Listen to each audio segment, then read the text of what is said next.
Play some of Mr. Foreman's music from time to time? They do. You've worked with kids for how long? 30 years. You've got into the mind of kids pretty well. Yes. When they would play Mr. Foreman's song Lemon Pound Cake, did they take that as a literal fact from your observations? No. Were they laughing and joking about it? Oh, yeah. Absolutely. Are you familiar with the song W.A.P.?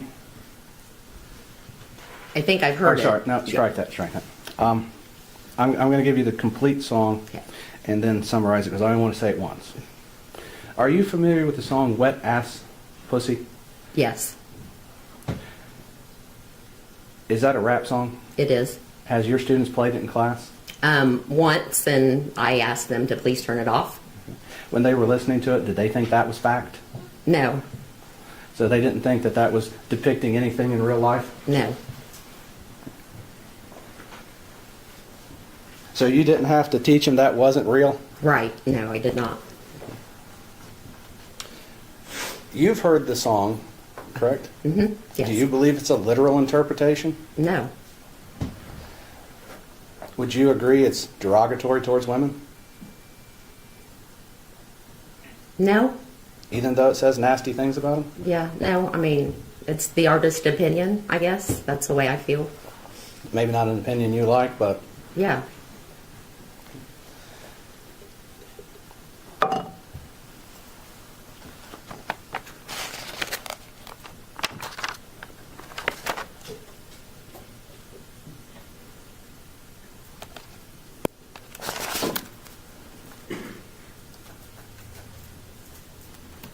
Your Honor, if I may have a moment. Go ahead.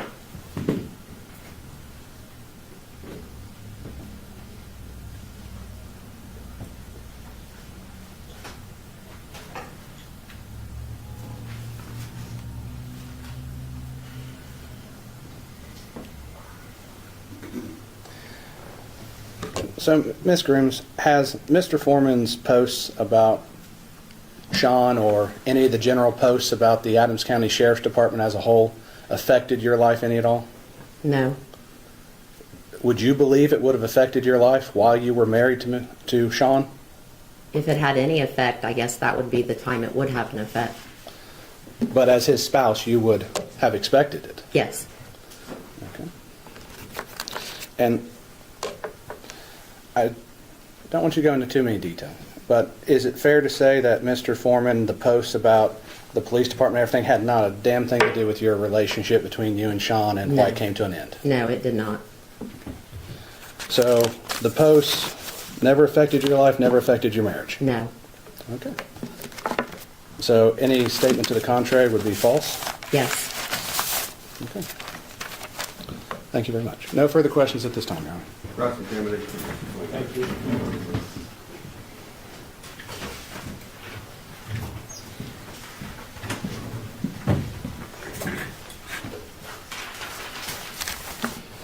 Morning, Ms. Grooms. Good morning. I'm sorry you have to be here. I am too. Thanks for coming.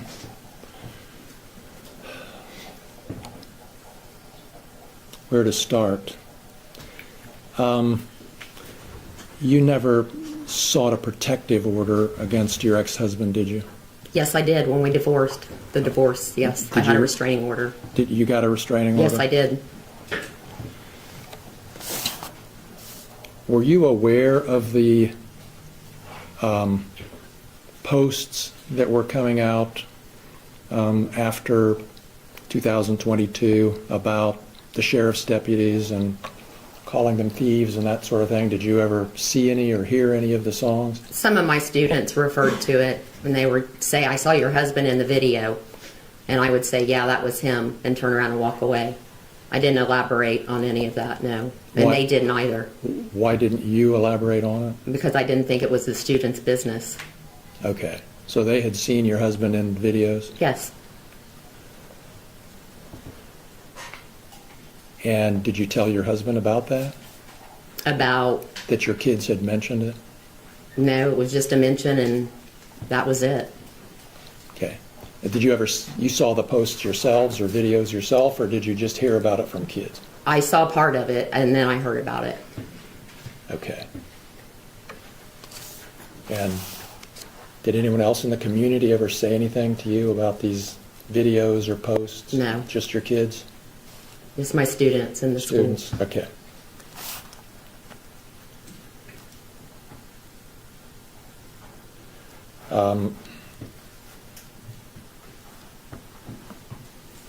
The song that Mr. Osborne asked you about, does that song refer to a specific identifiable person? I don't think so.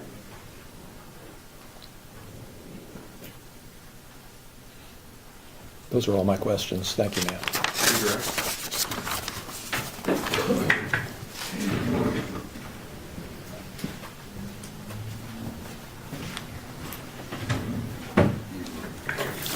Rhonda, Mr. Klingler asked you about your students.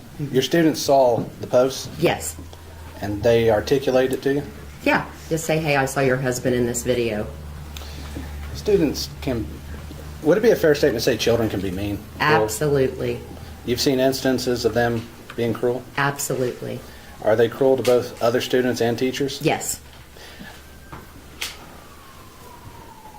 I don't like bringing up sensitive subjects, but has any of your students ever been cruel to you in the past? Oh, yes, definitely. Would it be fair to say they've said some pretty mean things? Yes. You see, I'm trying not to ask you what they are, but are they shocking names? Coming from my students, I mean, in all honesty, it's, when they're mad at me because they didn't receive an A, yeah, they get mad. And they And- lash out. Yes. But they're not calling names of fact or anything to No. No. And they've seen these posts. Yes. Did your students treat you any differently? No. So, could you point to any instance where a student treated you differently due to the posts? No.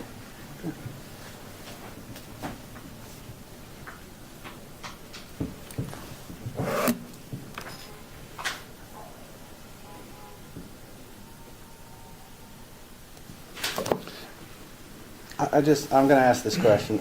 You said you're sorry to be here. Why are you sorry to be here? Because from my recollection, my ex-husband had said that this was part of the reason we got divorced. No further questions, John. Mr. Klingler? No further questions. Mr. Osborne, am I right to understand this witness was a lay witness? Pardon me? This was a lay witness, not an expert, right? She's a lay witness to testify to what she would have experienced in this. Right. And the only reason I did that is to explain to the jury that people sometimes have training experience and can make opinions as experts. If a doctor comes in a medical malpractice case, they're an expert.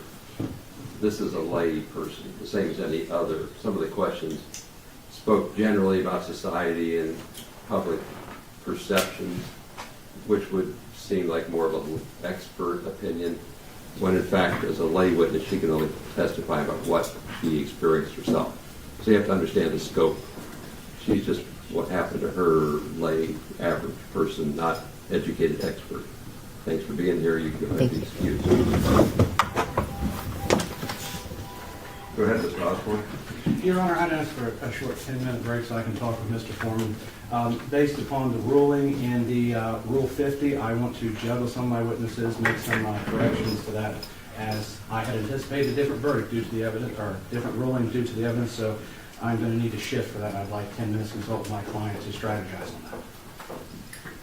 Comments, Mr. Flanagan? No, I have no objection to that, Judge. If you're doing well managing your time, I think that's a good idea. I would like, you know how I am with like getting the jury on schedule. Your Honor, that's why I want to strategize, see how we can hopefully... Yeah, no, I appreciate what you're saying. Take a break, go back to the jury room, stay there if you would please. Short break will be helpful.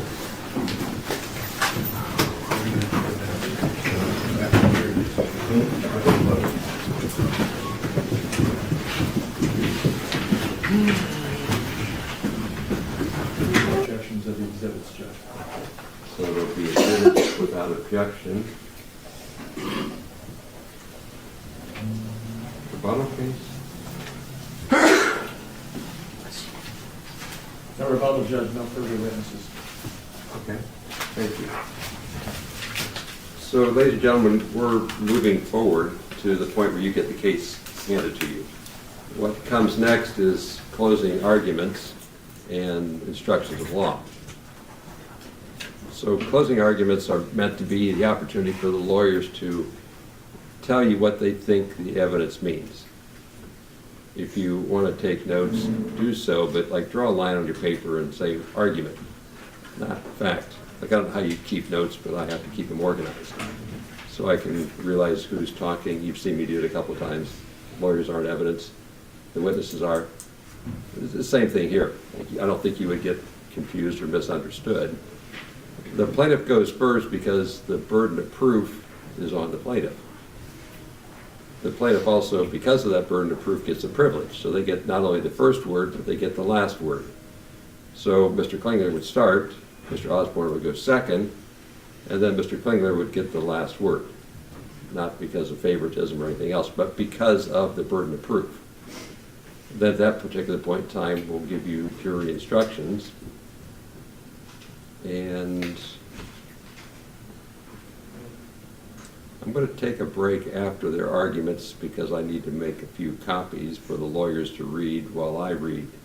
We give the instructions to you in writing, but I always like it when they can read over my shoulder because sometimes I put two words in different order and it changes the meaning. So then we have like 3 people reading to make sure it comes out to you right. So we'll hear their closing arguments, take a short break, you'll get the instructions, and then we'll turn you loose. Go ahead, Mr. Klingler.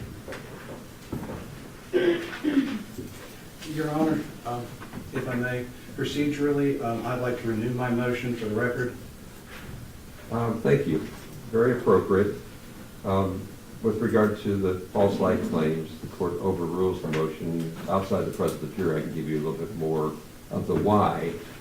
But when I give deference to the evidence, which is true in favor, especially with regard to highly offensive and reasonable juror, reasonable public perception, like those clearly become fact issues to weigh, which I shouldn't do. So as a matter of law, I couldn't dismiss the claims. There's at least enough evidence when I construe the plaintiff's evidence in their favor to get past the Rule 50 motion. But you are spot on to remind me to do that. Your Honor, there's also another matter we need to clean up. We probably should do at the sidebar before we go into oral arguments. Okay. I like cleaning things up.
by a vote of 3-0, the lawyers all being unanimous, they want to see like this last draft of instructions, because often they use the instructions in their argument.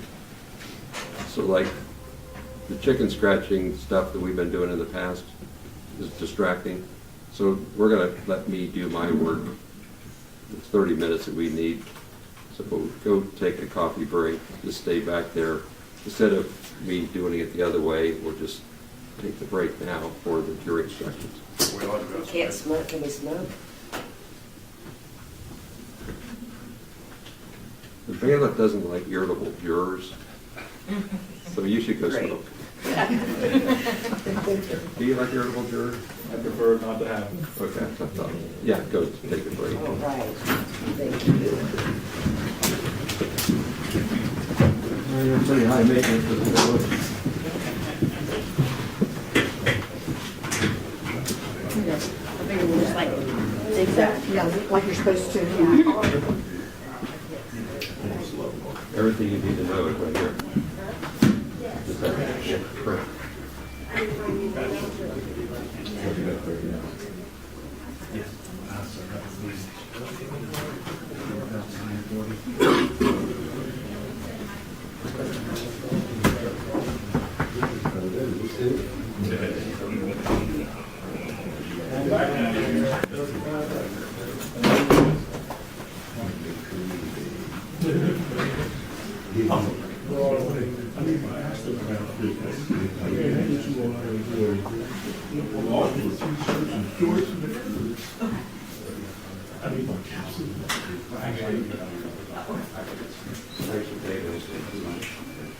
Well, I'm here for Nobody was here.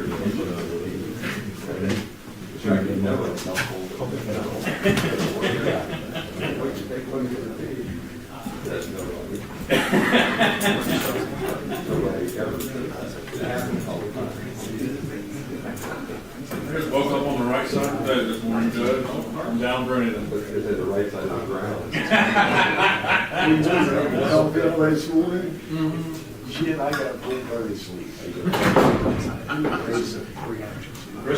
How you been, buddy? Excellent, Mike.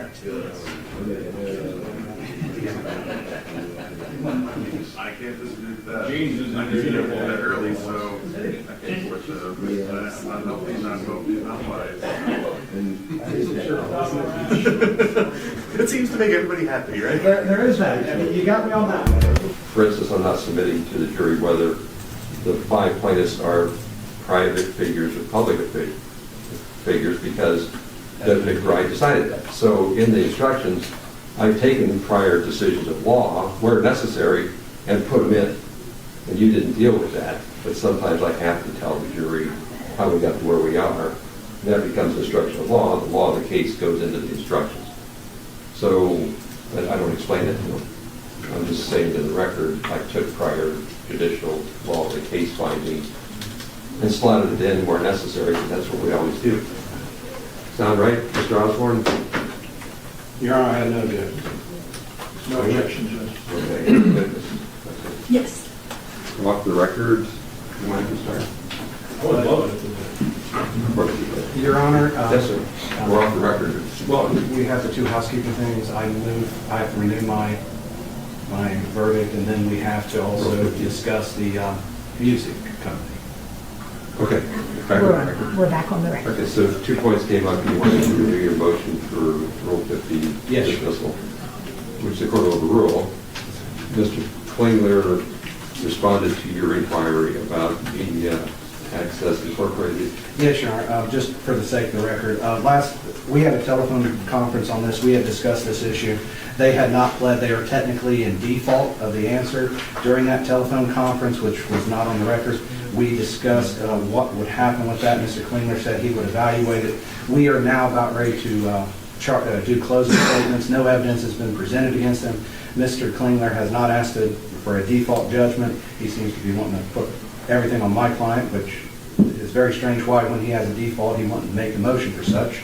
But we would ask that the record be cleaned up in that issue. Yeah, I'm going to clean up the record, and we are willing to dismiss that party from the case. Media access program. Yes.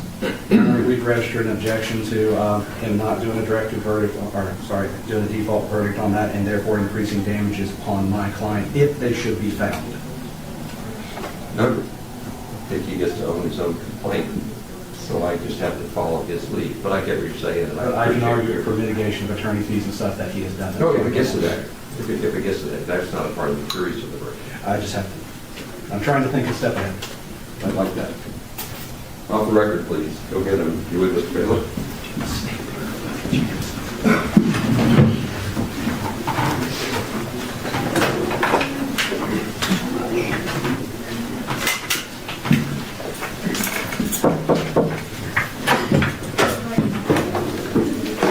It's not, so it's time to go.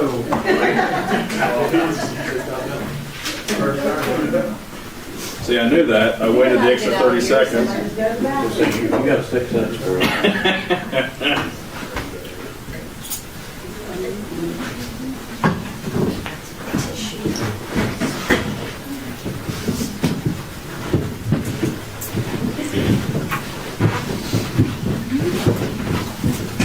Absolutely.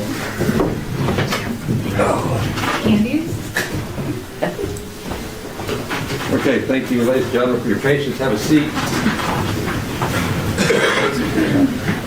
But actually, it was about 45 minutes, so I didn't gauge my time very well, but thank you for your patience. We are moving ahead, as you know, so most people don't growl about that, but I try to at least respect your time and tell you what we're doing. We made it through, like, the corrections to the jury instructions. Like I've been trying to educate you all the way through. The jury instructions are the textbook at the end. So the lawyers had a chance to drill those down. As I said before, closing arguments are the attorney's argument about what they think the evidence means and how you should do whatever it is they think you should do. So they go first, Mr. Klingler, then Mr. Osborne, then Mr. Klingler.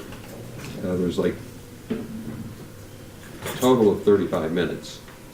So I'm going to think 20, 35, 15. But Mr. Klingler can kind of manipulate his time depending on how he wants to do it. So in an hour, you'll be talking to me for about 30 minutes of instructions before you start your deliberations. That's what's ahead of you. If you take notes, just write down argument, not evidence. Go ahead, Mr. Klingler. Thank you, Your Honor.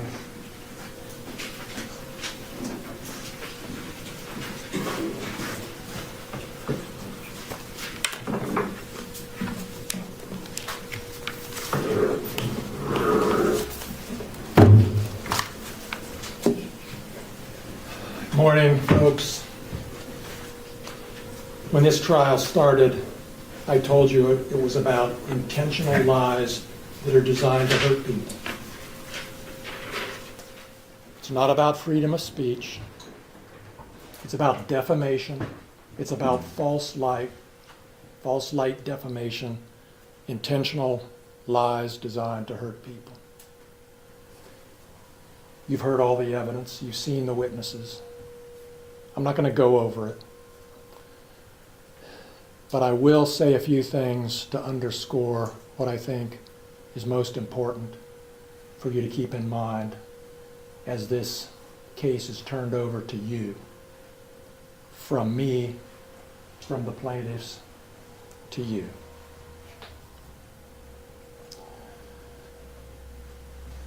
Mr. Foreman perpetuated lies intentionally, repeatedly, over 3.5 years on the internet about these 7 brave deputy sheriffs who've lived in this county for years, risked their lives for this county for years, done their job, been in the community for many, many years. Mr. Foreman did it intentionally. Mr. Foreman knew that what he posted on the internet were lies. He knew there was no theft. He knew there was no sex with Randy Walters' wife. And he certainly knew all of the stuff he's repeatedly posted about Lisa Phillips up until Friday and probably later were lies too. What are we going to do about that? Mr. Foreman told you from the witness stand there's nothing we can do to stop him because he has freedom of speech to lie about people intentionally. During jury selection, we talked about that. And you all agreed that it's not okay to tell an intentional lie about someone that hurts them. We all agreed. And the judge is going to tell you that in the law that he gives you. So Mr. Foreman is legally wrong when he says he has free speech to tell harmful lies about people and get away with it. That's just legally wrong. You also told me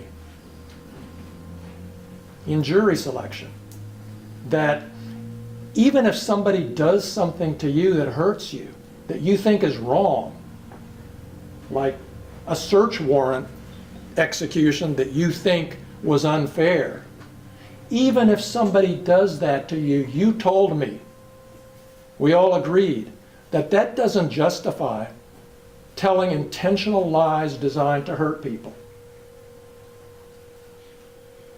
That's what you think. That's what the community thinks. That's what decent people think.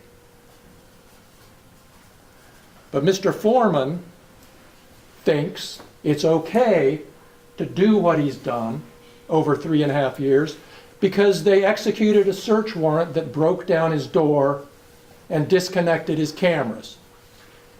You heard from the witness stand from Mr. Foreman the callous indifference that he showed to what he's done, the harm he's done. It's imprinted in your minds, I'm sure, like it is in mine, the tears, the agony from some of these witnesses. Don't forget that when you're back in the jury room. That's what this case is about.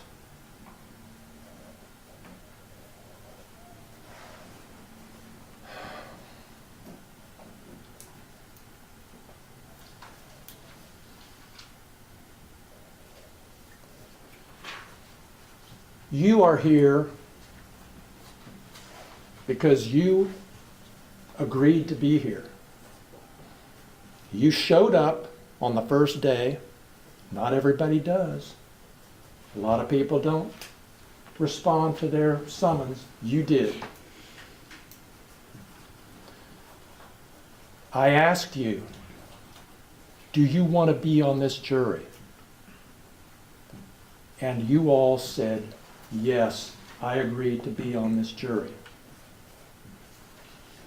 You're all here now, in this place, in this courtroom, for a reason.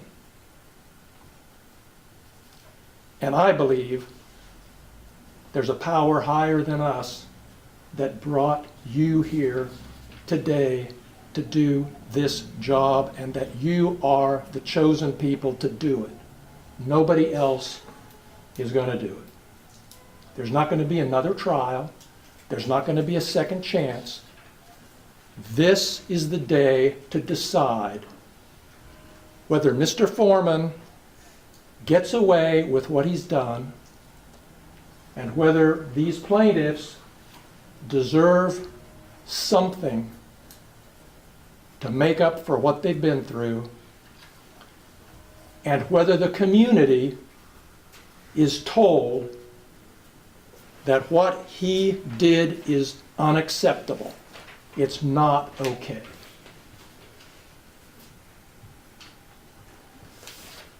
We talked about different kinds of damages.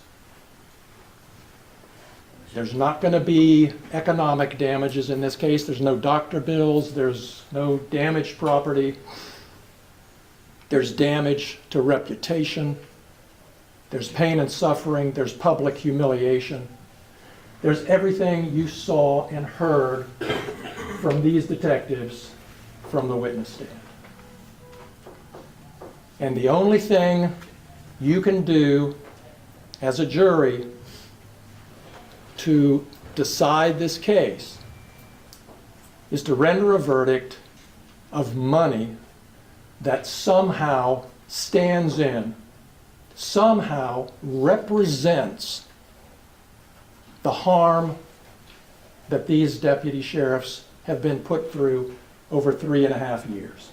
That's all you can do. You can't issue an order that says stop. You can't issue an order that says, say you're sorry. All you can do is issue a verdict for an amount that fairly stands in, represents what they've been through, what they've lost. No one else is going to do it. The judge isn't going to do it. Court of Appeals isn't going to do it. It's your job. And you're the people meant to do it.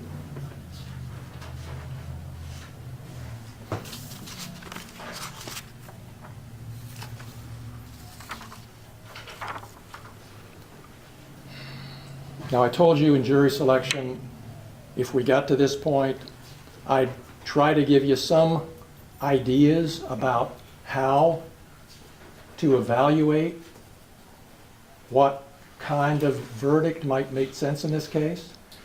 I told you then, and I'll tell you now, there's no formula. There's no easy answer. But there is an answer. And it's the answer that you folks decide among yourselves fairly represents the injuries that these deputies have suffered. And I'll start by posing this question. Do you think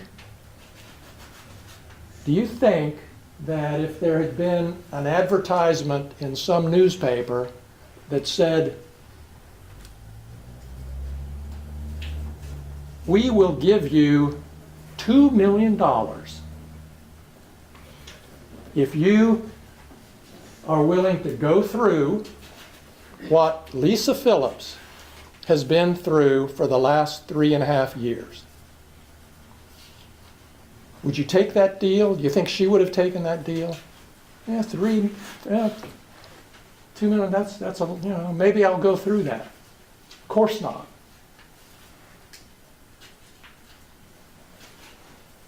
Do you think Randy Walters, do you think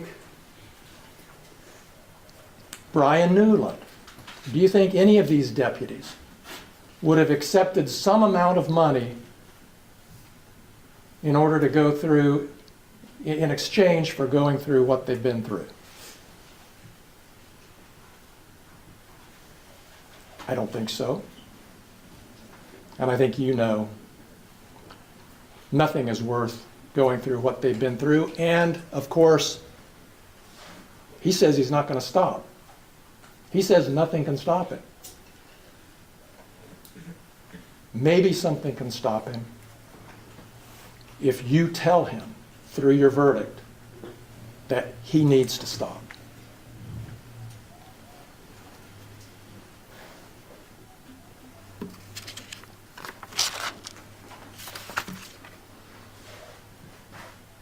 I'm going to tell you what I believe is a fair verdict for these plaintiffs.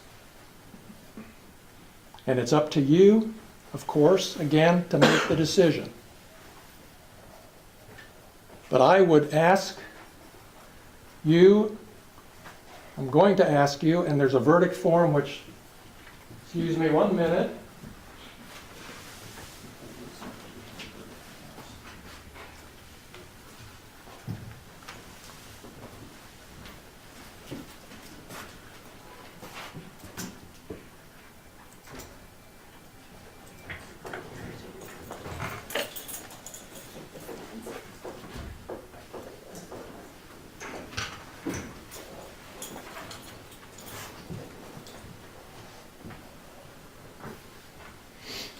folks, I'm going to show you these forms that you're going to be filling out, just so you're familiar with them.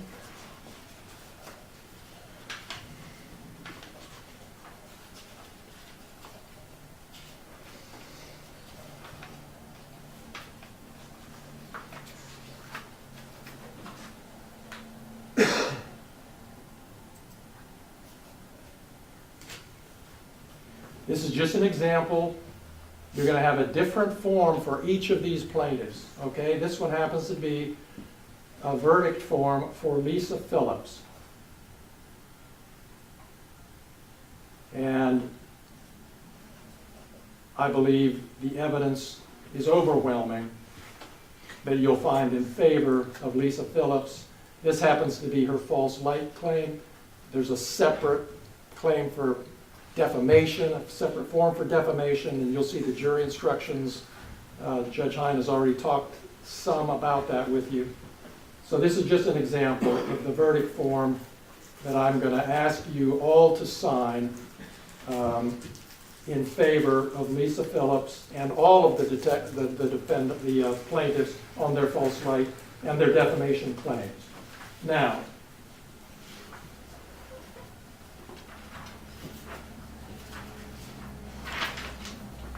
there's another form called an interrogatory, and I'm just showing you Lisa Phillips's form.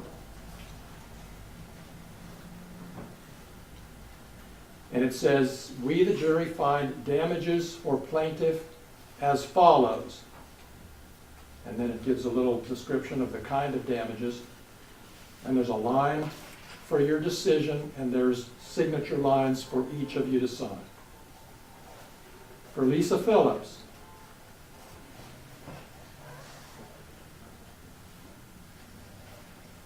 I'm not going to show you every form. For Lisa Phillips, folks, I'm asking you to put $1.5 million in that verdict form. $1.5 million for Lisa Phillips from what she's been through for 3.5 years. May be going through for who knows how long. For Brian Newland, I'm asking you to issue a verdict for $1 million for what he's been through with his family, the loss of his dream job here in Adams County. For Randy Walters, I'm asking you for a verdict of $1 million for what he's been through with the allegations and vile videos about his wife. For the other 4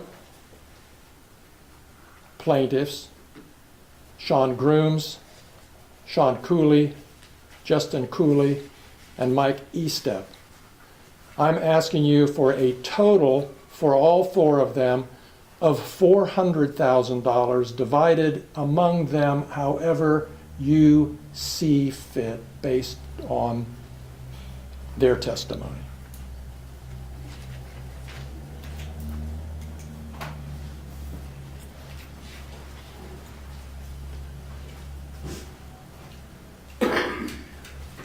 You, of course, can award less. You can issue a verdict for more. That's what I'm asking you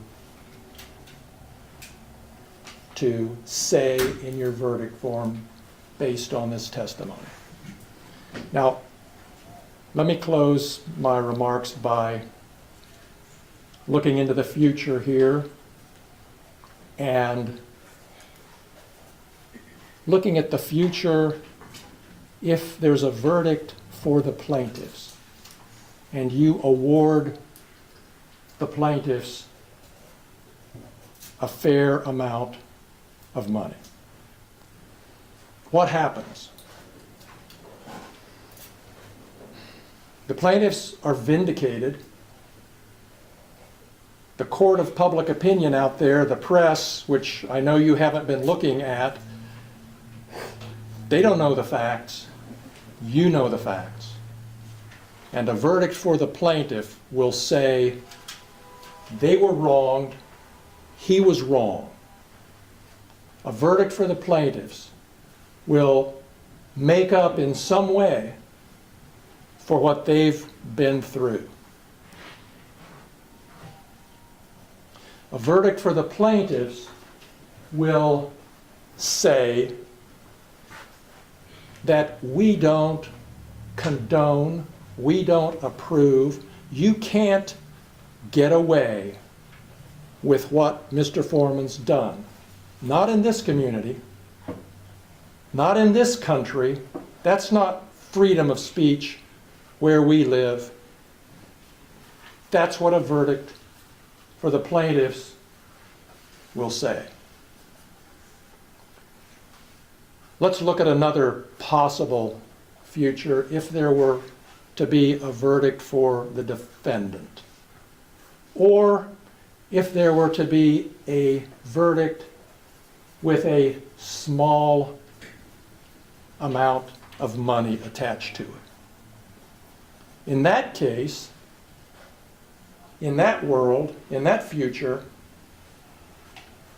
the world is told what he did is okay.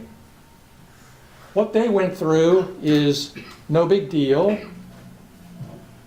We don't really care. We think it's fine. That's what a verdict for the defendant or a small verdict would say. They would go home subject to even more ridicule. Yeah, you took him on and you lost. See what he did was fine. I don't have to tell you, you know, that's not the message we want to send. It's not the message you want to send. Folks, I'm done. I've done all I can. These folks called me 3 years ago now and asked, what can we do to stop this? And here we are today. I've done what I can. They've done what they can.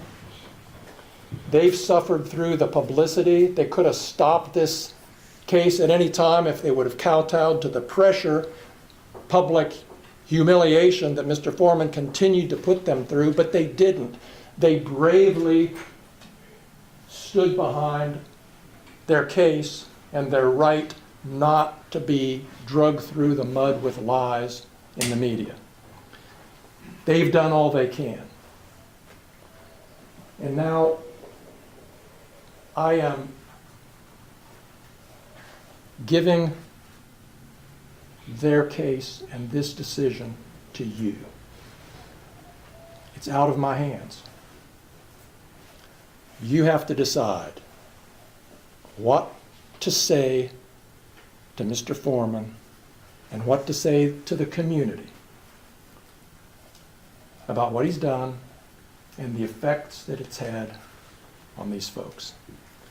I have full confidence, I fully trust you to make the right decision, to make a fair decision, and to come back with a verdict that's fair for each one of these plaintiffs and that tells the community what you really think about this case. Thank you very much. Thank you, Mr. Clinton. You have like 11 minutes after that. Final. Go ahead, Mr. Osborne.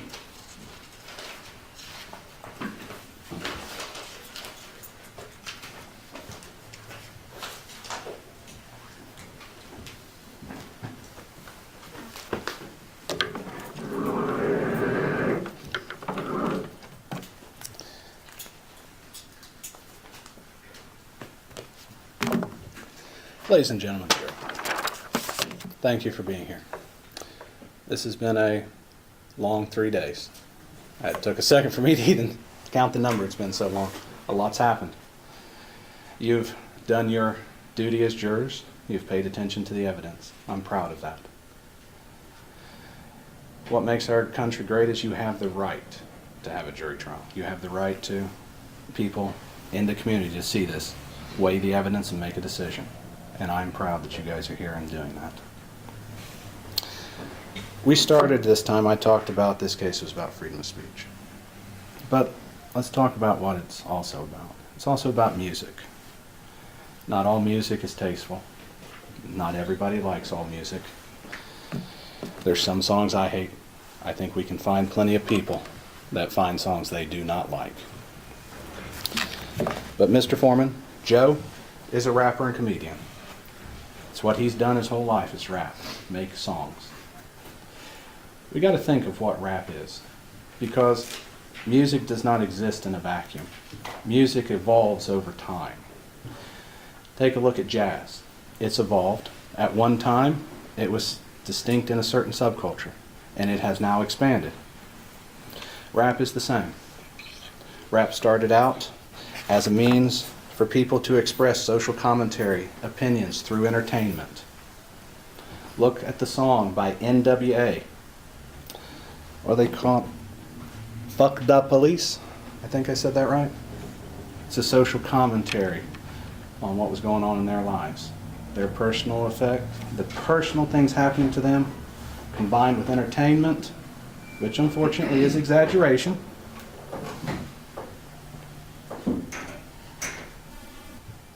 Opinion, nothing of fact in that song. It's a commentary on society. And so when you look at rap, you see that over and over again. I had my secretary print me a couple songs, rap songs, while I was pouring a cup of coffee. And the first one is Carly B, WAP. I find it bad to say what WAP means, but it's a popular song. I think it's somewhat derogatory. But then again, I'm not the audience for that song, and I know that. I know nothing in that song. Nothing talking about is true. I know it's not. I know it's entertainment. I know it's social commentary. Miss Grooms testified even her students knew that at a young age. The same thing I knew when I was watching Johnny Carson, The Late Night Show, and SNL, Saturday Night Live, with my grandfather when I was a kid. That's all entertainment. They make fun of everybody for entertainment. And some of it is a social commentary. But it is not fact. And everybody knows that. Nobody looks at Lil Wayne's song Pussy Monster and says there's a monster in that song. Everybody knows it's exaggeration for entertainment. Is he commenting on something? Sure. But it's not fact. And I can keep going. Megan Thee Stallion with sex talk. I mean, it just goes on. They use derogatory language. It's designed to entertain. Drew Hastings, former mayor of Hillsborough, was a comedian. I got to go to one of his stand-ups. Some of it was funny, some of it wasn't. Some of his jokes, like those of Eddie Murphy and Richard Pryor, some of them are not tasteful, but they're still jokes. They're not facts. And we know that. That's what a reasonable person listening to that would understand. And that's the point. This is not a vacuum. We don't live in a vacuum. Let's face it, if we lived in a vacuum, we'd all be dead because we couldn't breathe. So we live in a world full of everything, where we see things. We watch SNL. We know it's entertainment. We know it's going to pick on people. We understand that they're picking on public officials. Hell, they picked on Joe. They pick on Donald Trump all the time, Sleepy Joe. I mean, go down the list, even Teflon Ron was made fun of. So as you go back, nobody thinks that's fact. Nobody's going to take it that way. When they post their clips on YouTube, when they post their clips on Facebook, people don't look at it and go, that's the truth. No, they understand it's comedy. They understand they're going to talk about it going forward. And if you look at his posts, you see the little signs of that too. Iteration. Things that you see in a song. I mean, because after all, you know, a song's catchy, right? It has beat, song, you know, words rhyme.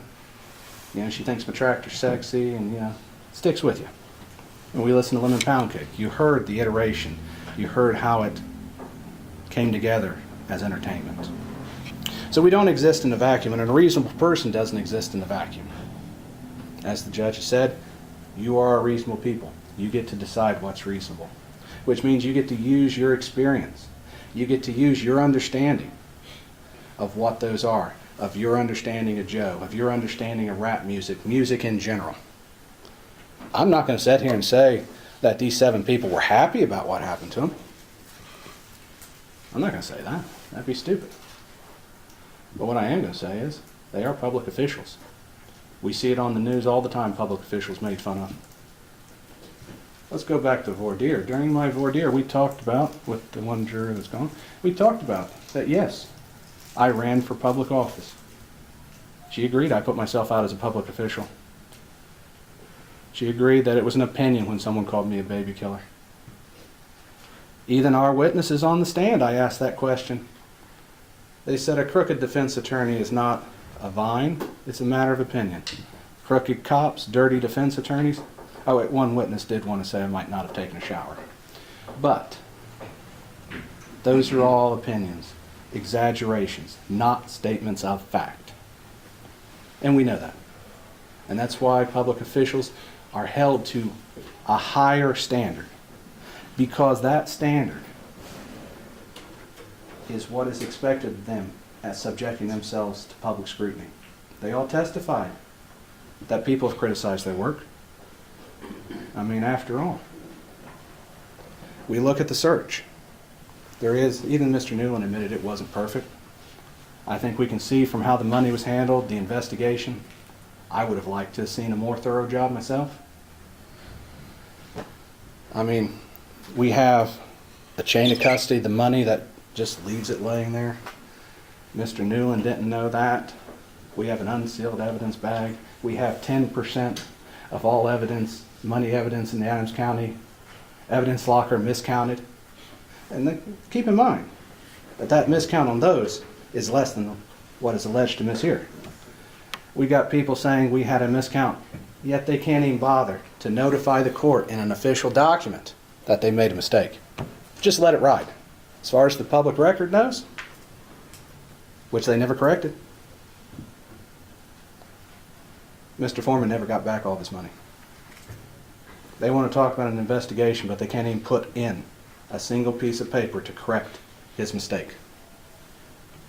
I don't know if I'd call that lazy or what. But I think it goes to what you consider a fact. Because what is a fact? We can't always know what a fact is. A fact is something you can disprove, right? But can we truly disprove that? Looking at all the evidence, there is questions. If there's questions, it's not a fact. Now, people will form opinions based on that. I formed an opinion. I imagine everybody here's formed an opinion. We know that they formed an opinion because they didn't like being called a thief. So that was their opinion. But people are allowed to have opinions. People are allowed to express them. What people are expressing when they call them thief is not a literal statement. It is not a fact. It is a social commentary on the fact that they didn't do things correctly.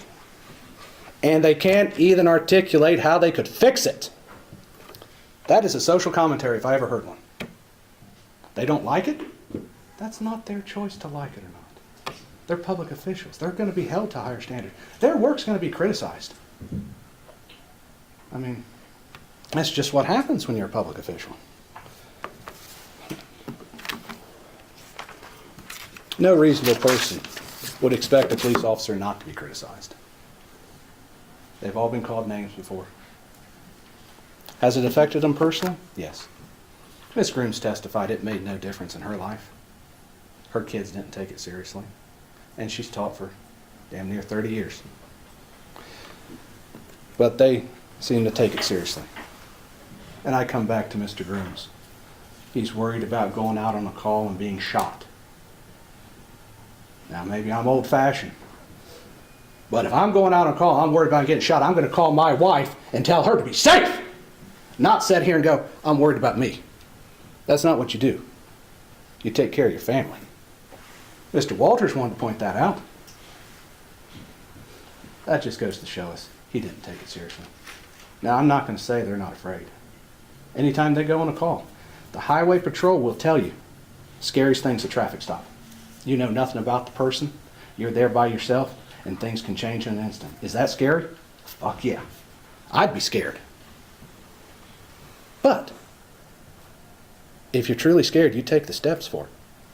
You start having your family do stuff. You start doing that. If you believe what you're saying, you take the steps towards it. You didn't take the steps. No one else talked about how they took the steps either, did they?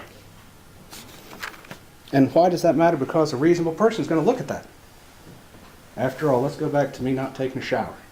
How would you know I didn't take a shower? Hair clumpy, probably matted, probably got dirt all over me.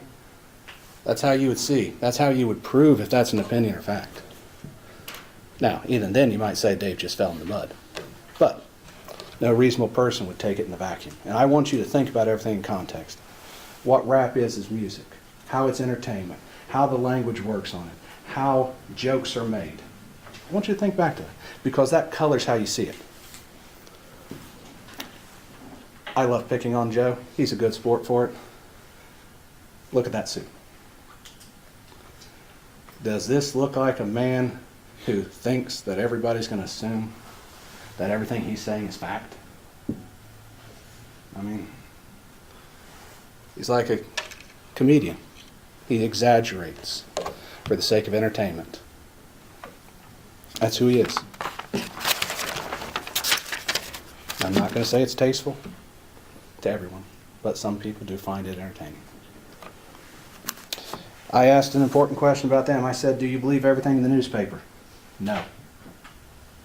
Do you believe everything you read on the internet? No. We all know that to be true. A reasonable person knows that. People can post opinions, social commentary, and hurtful things all over the internet. And it is just to be expected. That's why we are supposed to use our own filter, use our common sense, use our experiences in life. So while hurtful, it was not fact. It was music, entertainment. Stuff that no reasonable person would understand, especially not a public official, because we see it on TV all the time. We see it on the internet. You see it on Facebook.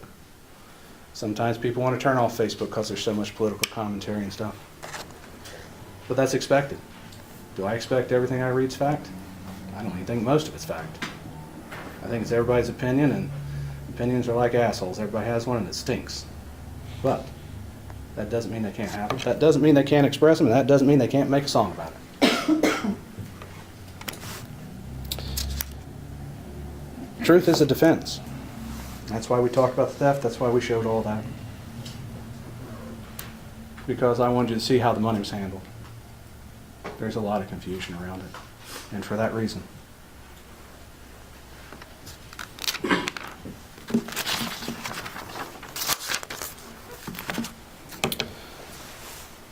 Before I get to another point, I want to address something that's bouncing around my head.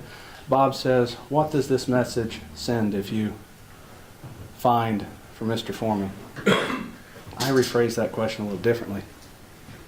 What does this message send if we find that music and social commentary, while maybe not the most tasteful thing in the world, is silenced because a public official, while hurt by it, yes, unhappy by it, yes, pissed off, yes, emotional, yes. What opinion does that sound? I mean, if you can sue people, music artists, comedians, to shut them down, that's what we're looking at here. I'm sorry they feel the way they do. But there's a certain amount that you have to take as a public official. It's part of the duties as a job. As we talked about during voir dire, as I've talked about them being called a baby killer, there's certain things you take and you move on. It's part of the job.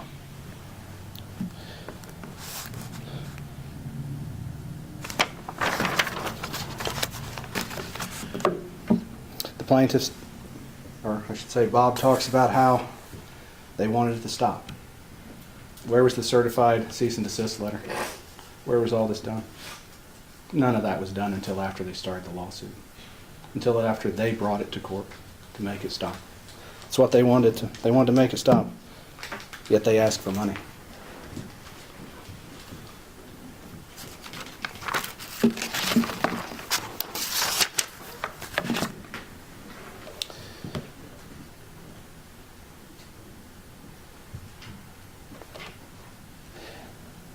The commentary on them is nebulous at best. You can see that when you look at it. We have Beetle Bailey, Gomer Pyle, Colonel King Kong Bundy. Some of these names are not as bad as others, yes, but they're all for artistic purpose. They're all for jokes. They're all for entertainment. This is not to paint them in a real life. No reasonable person would think that.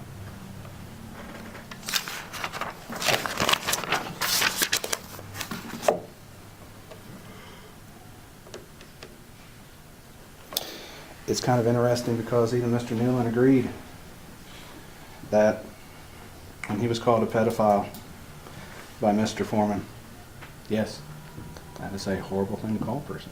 But even he said it was Mr. Foreman's opinion.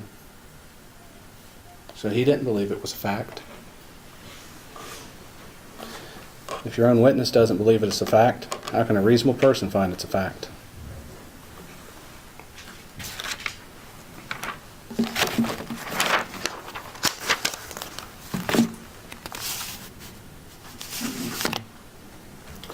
Bob went to great lengths to say nothing will stop him. Shows us where we're at.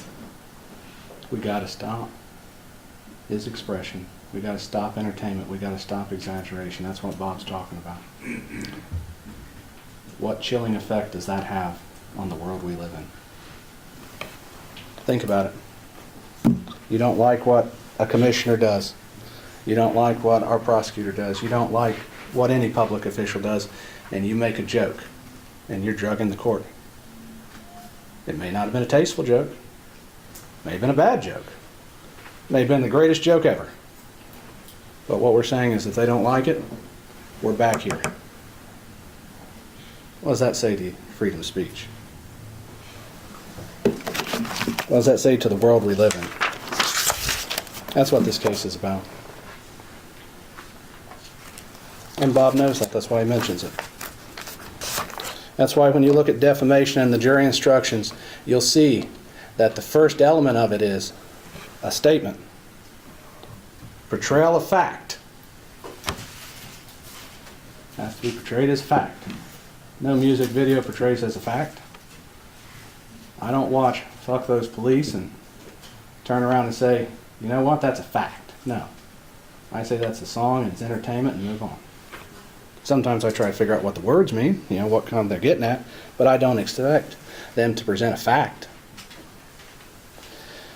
Fourth element is the proximate cause. It's an interesting question there, because you'll get the definition of causation and proximate. And we never talked about that really during the trial, and it's going to be something that I want to discuss. They talked about getting phone calls. None of those posts. Joe never said, call them and tell them this. Mr. Cooley testified that they mailed pound cakes to the office. Joe never said send them a lemon pound cake. These are things that other people have done. Joe never directed them to do it. He didn't cause it. He made a joke. He cannot control how people take it.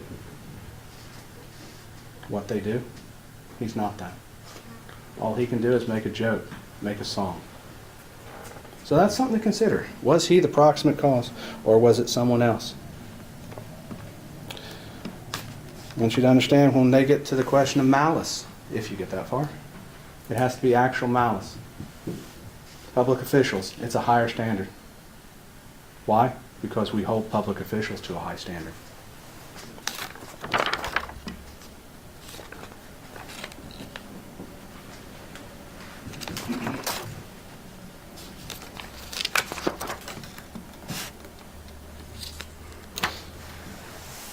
Let's talk about the false light. That's their second cause of action. That says that a reasonable person would be justified in the eyes of the community feeling seriously offended and aggrieved. I want you to go in on the eyes of the community. They want to say people's humiliating them, calling them names. The reality is a reasonable person in the eyes of the community is going to say, it's a song. It's a joke. I was flabbergasted to hear it myself, that they even thought it was a joke before they brought the lawsuit. Go to a Halloween party and bring a lemon pound cake.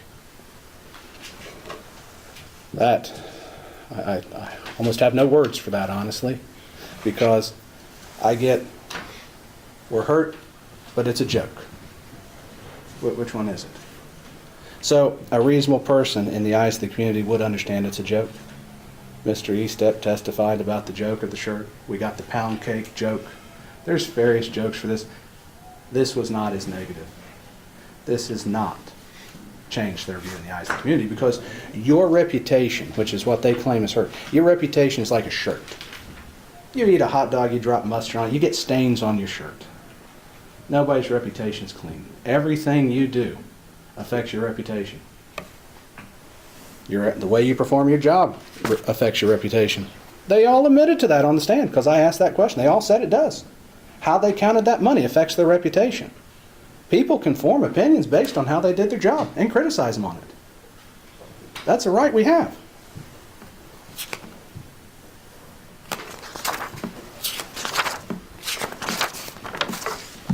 You have to forgive me, I have to flip through these some. We didn't have a lot of time to prepare as things change on the fly.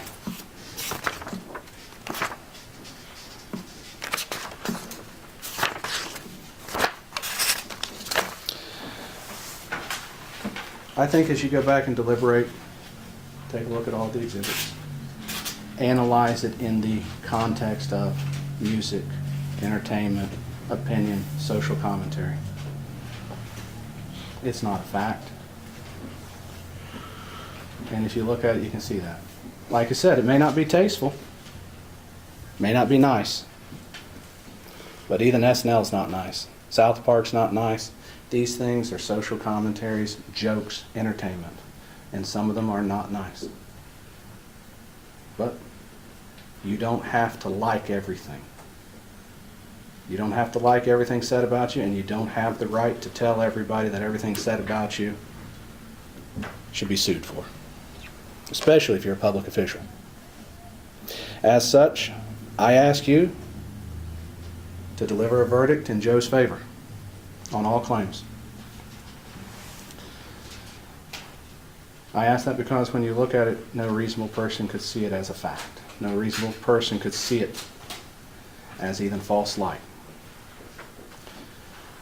The community, if people called them, that's because the social commentary resonated with someone, resonated with what people experienced in the world. We've lived through a turbulent year. So we've all seen on the news what people are experiencing all over the country. Social commentary resonates because of that. That doesn't make him the proximate cause. That shows a deeper concern in our country that we should be addressing, not sitting here trying to decide if a music video is a fact or not. That's what's at issue here.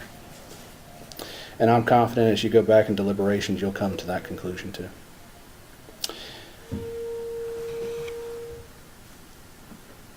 And with that, I thank you again for your service, because it is not easy, and what you're about to do is not easy. It takes time and deliberation. It takes hard work. And I appreciate that you guys are willing to do it. And I reiterate again, that's what makes us a great country. Thank you very much. Mr. Osborne?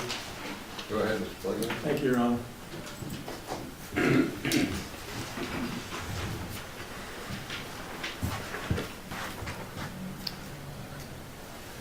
Nothing Mr. Osborne said about sexually explicit songs out in society refer to specific people in the community, like the songs that are at issue here.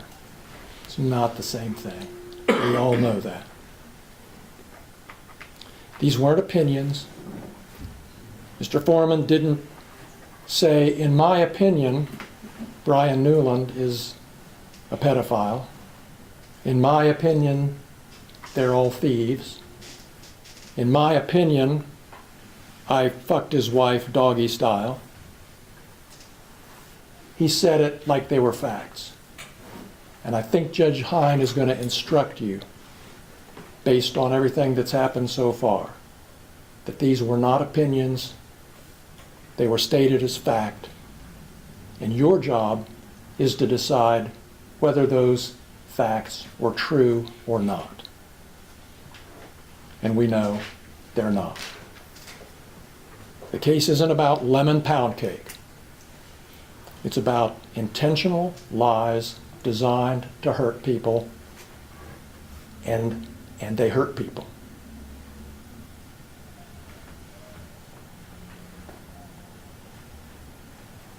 If somebody in the jury room says, well, what about his First Amendment rights?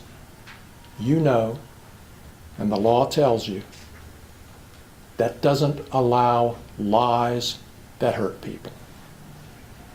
If someone tells you it's just artistic expression, he ought to be free to say what he wants, the answer is he's not allowed to wrap up harmful lies into songs, so-called art, put them out there and get away with it. The packaging of the lie doesn't make it okay. The message was clear. And Mr. Foreman doesn't get to wrap himself in the American flag and say, you can't touch me, I can say what I want, no matter how untrue it is, no matter how much pain it causes people, no matter for how long, because I have freedom of speech. He can't do that.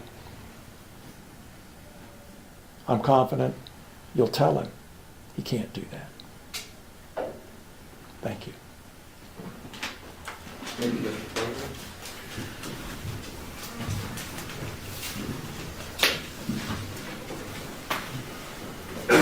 Let me acknowledge Mr. Osborne. Your Honor, I didn't mean to interrupt you. My thing is, I was going to ask before we read the jury instructions if I could if we could have a restroom break for that, because I know it's going to take some time to read it.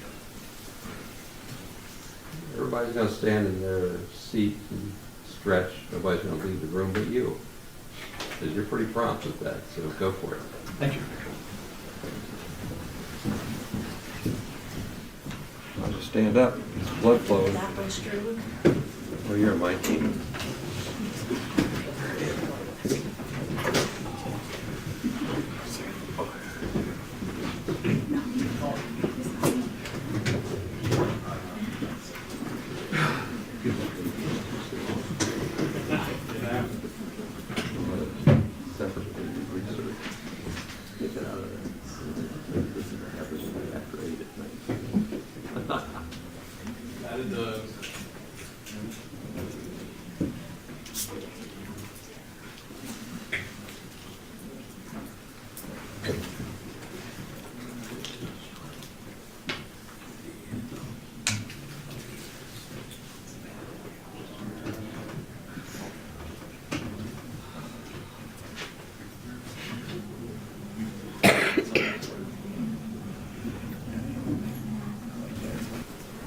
Often the lawyers start with the jury instructions when the case comes in the door. And then the court refines the instructions to account for the conduct of the trial. So to the extent that they might have gotten the instructions very quickly this morning, it's not that they didn't know it, it's the refinements, the little tweaks along the way. That's what they're talking about. But I want to thank them because they did good work making it possible for me to get to the point where I can give these instructions to you. The court has the legal duty to prepare the instructions of law. You've heard the attorney's statements, arguments, you've heard the evidence from the witnesses. The court's duty is to instruct you on the law. And then you have a legal obligation to accept the instructions the way they're given to you. It's your sworn duty to do that. You cannot apply what you think the law ought to be, you're obedient as I am obedient to the rules of the law. A person who claims that certain facts exist, in this case the plaintiffs, have to prove them, in this case, by what's called the preponderance of the evidence. You've heard me say this before. I'm going to try to go over things you know, but the obligation is called the burden of proof. Plaintiffs have to prove their facts by a preponderance of the evidence. Preponderance is more evidence in favor of their position than opposed to their position, tilting the scales in their favor. There's one element that has a different burden of proof. Clear and convincing evidence, a higher amount, a greater weight of evidence has to be proven with regard to the knowledge or the motive for publishing. But generally think, okay, can the plaintiffs prove their case by slightly more evidence in their favor than evidence opposed to them? There's two claims, what we've called defamation, and secondly, false light, invasion of privacy. In your deliberations, each of those claims is deliberated separately because there's separate rules for each. I'll give you more. But there's separate law for each of those separate claims. There's 7 plaintiffs, each of whom is entitled to their own deliberation. So when I refer to plaintiff or plaintiffs, what I'm saying to you is that side of the room, but you always have to apply these facts individually and separately deliberate each person's claims. If you rule in favor of one plaintiff, it doesn't mean you have to rule for all the rest of them. And if you rule against one plaintiff, it doesn't mean you have to rule against all of them. So it's not like an all or nothing verdict. It's 7 deliberations. And I'll use plaintiff and plaintiffs interchangeably, just understand the analysis and what I'm trying to communicate to you. So to go back to burden of proof, preponderance is the greater weight of the evidence, evidence that you believe outweighs or is overbalanced by the evidence opposed to it. A preponderance of the evidence is evidence which is more probative, more probable, more persuasive. It has greater evidence value to you. Look at the quality of the evidence, not simply the quantity. If it was only about quantity, there would be more plaintiff witnesses than defendant witnesses, so you'd think, oh, just because of the number of witnesses, someone must prevail, when in fact you look at the quality of the evidence. Don't get hung up on which side called the witnesses. Think about the quality of the testimony, what you took from it, regardless of numbers, regardless of where it came from. If it would turn out in your mind that there's an equal balancing, the evidence opposed to it and in favor are equal, then the plaintiffs have not met their burden of proof because they didn't tip the scale slightly in their favor. If you could decide a fact or an item in 2 different ways, you have to decide it based upon the facts, not guesswork or coin flips or I don't care. So in those areas where it's hard or it's difficult to resolve, you have to resolve it. You can't leave it up to I don't care and I'll just flip a coin or it doesn't matter. Guesswork's not what you're expected to do. The heavy work of sorting out the facts and deciding which side of the scale they go on is the role of the jury. Now, when we talk about preponderance, slightly shifting, we also have to talk about clear and convincing evidence, a different standard for that one element of motive to publish. Clear and convincing evidence is a higher or greater amount of evidence. You have to be more convinced. Clear and convincing means the evidence produces in your mind a firm belief or a firm conviction that that item is true. So preponderance might be, by example, slightly tipping the scales. Firmly convinced is more convinced, greater evidence offered by the plaintiffs with regard to the motive or the knowledge of publication. What's the evidence of trial? Evidence is testimony and exhibits. Evidence is direct and circumstantial. People scratch their heads on this, but it makes sense later. Direct evidence is when a witness has an opportunity to see or hear those things about which they testify. I sat here, I watched the jury take their notebooks and write in their notebooks. Direct evidence, an eyewitness. Circumstantial evidence is different. Circumstantial evidence is when you look at the facts and circumstances surrounding something you saw, and then you make a conclusion that something else actually occurred. I saw the jury box empty, I saw the pencils, I saw the notebooks, I saw the end of the day. The notebooks were all open, there were words written there. So it's circumstantial evidence that the jury took notes. I didn't see you take notes. But from the facts and circumstances that I did see, it's a reasonable conclusion of fact that you did take notes. Why do I tell you that? Most evidence came at you both directly and circumstantially. Things that I personally saw, and then things that happened as a result of what I saw. Circumstantial evidence is fair game as much as direct evidence. Direct evidence isn't better. You might think it's better when in fact it's not always better, because the witness didn't tell you that they were blind when you thought they saw something, or it was foggy, or the lights were bad. So when you think about the evidence and how to weigh the quality of it, what a person saw, what they heard, what they personally experienced is good evidence, direct evidence. But so is the circumstances around that testimony. They're both fair game. Often people infer that something exists based upon the circumstances and inferences. I inferred it's a reasonable circumstantial evidence that you wrote in your notebooks. That's fair. But I'm not allowed to infer, because you took notes, therefore you also did something else. You can't stack an inference that something else occurred on top of something else you thought occurred, on top of something else that could have occurred. The idea here is what we call remoteness. It gets more and more unreliable the more remote you get from the first circumstantial evidence. If you want to say the circumstantial evidence is reliable, great. If you want to infer that that's reasonable, great. But don't stack another, well, now I suppose something else happened, and if that happened, then something else should have happened. It's stacking, it's called remoteness. Then it gets unreliable. With regard to the exhibits, you saw exhibits, there was testimony related to them.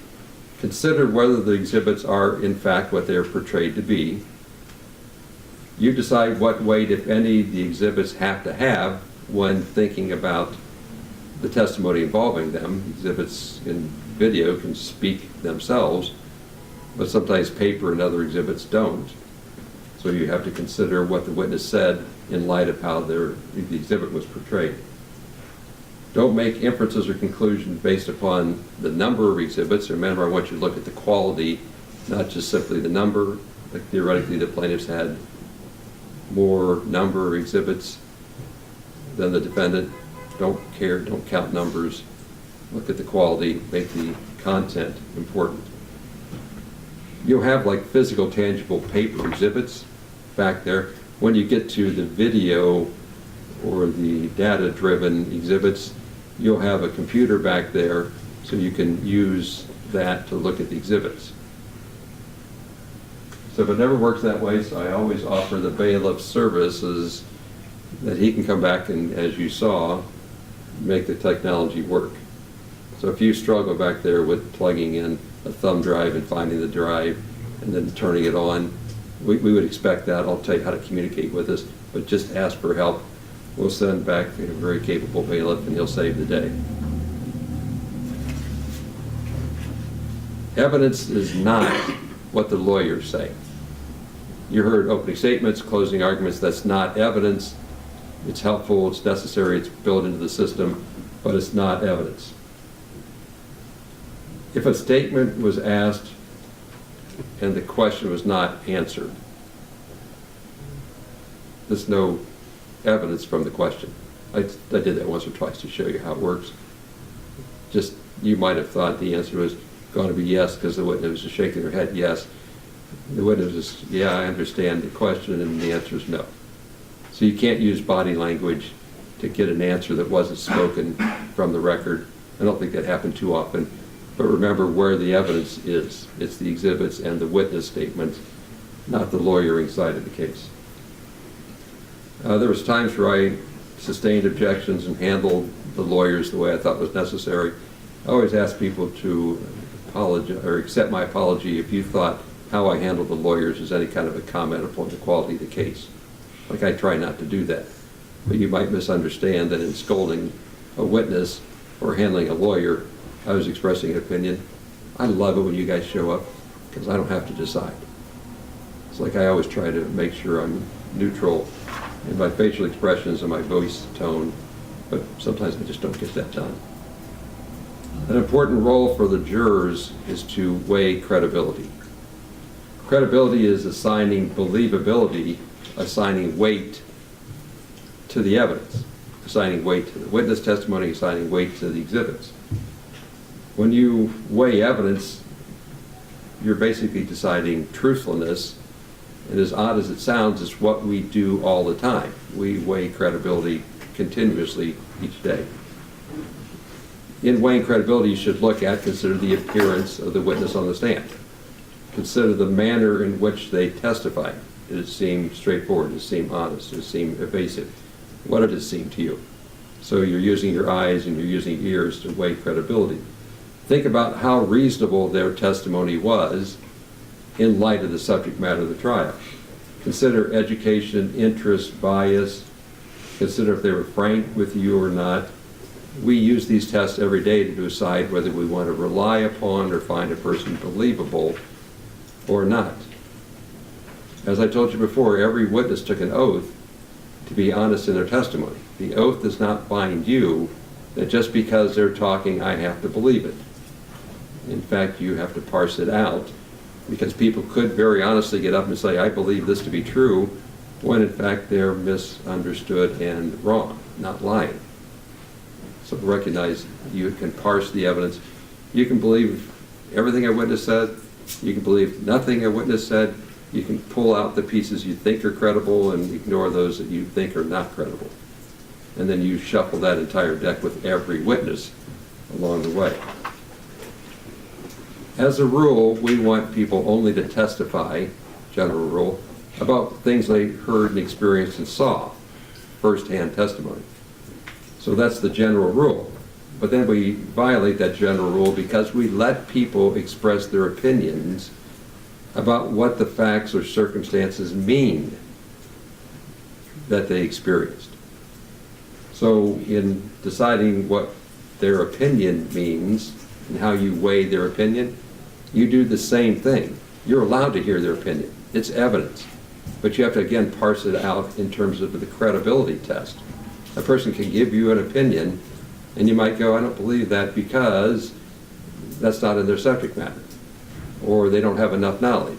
Or their emotions got the better of them. Or they have an interest or a bias or whatever. And you might go, no, it's a completely valid opinion because of whatever credibility factors you have. So we give you direct testimony, we give you circumstantial, we give you opinions, and then tell you to weigh out those things that you find believable, credible, and otherwise. In this process, the jury sits around as a committee. And it might be that you find a person credible, the other person finds somewhat credible, and the other person finds not credible. Expect that to happen. And then resolve those differences back there. There's more about that later, but in this whole deliberation process, that's normal. Somebody said while they were here, yeah, I'd served on jury. No, it wasn't easy.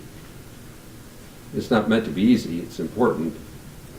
I just have to explain the rules enough and then tell you don't get your feelings hurt when you get back there and begin the discussion. The instructions I gave you so far would be relatively common in most trials, because those are general rules for how to do the job as a juror. The next set of instructions in the middle I call substantive instructions.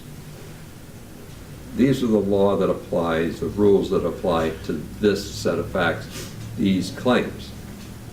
You'll have sets of these instructions to go back over, so I have to read them to you in the party's presence, but you're not expected to remember all this. You'll have your opportunities to go back over it and get schooled later. So these are the substantive instructions. Again, 2 claims. One's called defamation. The other's called invasion of privacy based upon this false light publicity. They have separate instructions. I put them right next to each other. But the rules for the one claim are not the same as the other. There's overlap, but they are a separate set of rules. So don't apply the rules for defamation to the false light publicity claim, because you went across the line of their 2 separate causes of action. With regard to defamation, each plaintiff claims the defendant defamed him or her that then caused them damages. To establish defamation, each plaintiff must show that a statement, that could be oral, written, video, was portrayed a fact that was published. So the statement was made, or statement of fact was portrayed and published. Second, that the statement was untrue. Third, that the defendant acted with malice, actual malice, or reckless regard for knowledge of the truthfulness, and that they suffered injury. I'm going to break those 4 apart. Okay, so again, the statement was portrayed as a fact. It has to be published, so that's all rolls together. That the statement was untrue. The defendant acted with either actual malice or reckless regard about the truthfulness of it, and then that caused injury. Plaintiffs are considered public officials. You heard a lot of that. So that's where the clear and convincing evidence standard applies. So what you're doing is taking on the element of the defendant acted with malice or reckless disregard about the truthfulness of it. That's the higher clear and convincing proof. So on that element, it's not just a preponderance. On that third element, it's thoroughly convinced about his motive for publication. Clear and convincing evidence means you're thoroughly convinced about the truthfulness of motive for making or publishing the statement. What's actual malice? This knowledge in the publication. Actual malice occurs when the defendant makes a false statement with knowledge it's false.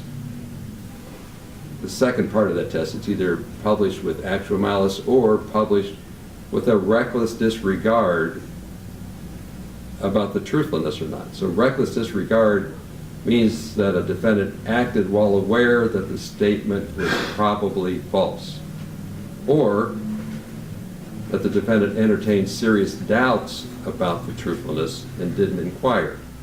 The defendant's failure to investigate may be considered evidence of reckless disregard or evidence of falsity when the defendant had serious doubt about whether it was truthful or not.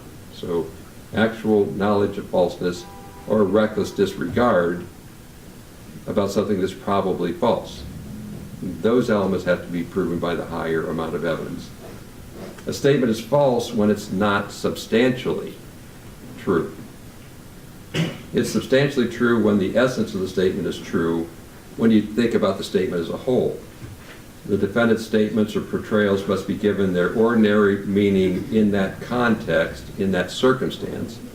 So you can't just pull a line out. You have to look at the whole portrayal of the statement.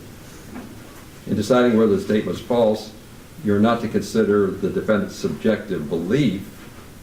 You consider whether it's true or false from an objectively reasonable perspective. So it's your perspective about truthfulness, not what the defendant thought at the time, because we can all think of things that are unreasonably thought. So we apply an outside standard, an objective standard, not the defendant's subjective belief. Now, this idea about the concept of truthfulness is where we find the fact that truth is a defense. So if the statement is true, then there can be no defamation. Plaintiffs also have to prove that the statements were published, portrayed, made. Published means that the statement was read or heard by another person other than the plaintiffs. From the testimony, as a matter of law, the courts just determined that publishing or portrayal is not an issue. But nobody pushed back. It's not anything you have to decide. I'm telling you as a matter of law, that element is uncontroverted, that the defendant published, the defendant portrayed the statement. So of those four, one's been resolved by the court because there's no contrary evidence. Now you're down to analyzing those three statements, elements, if you will.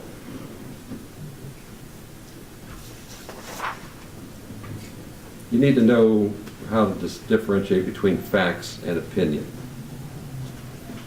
In a defamation claim, this is important. This is over on this side of the first claim, fact versus opinion. The distinction between portraying a statement of fact and portraying a statement as opinion is crucial. It's an important distinction. Portraying a fact or portraying an opinion. Only statements of fact can be the basis for a defamation claim.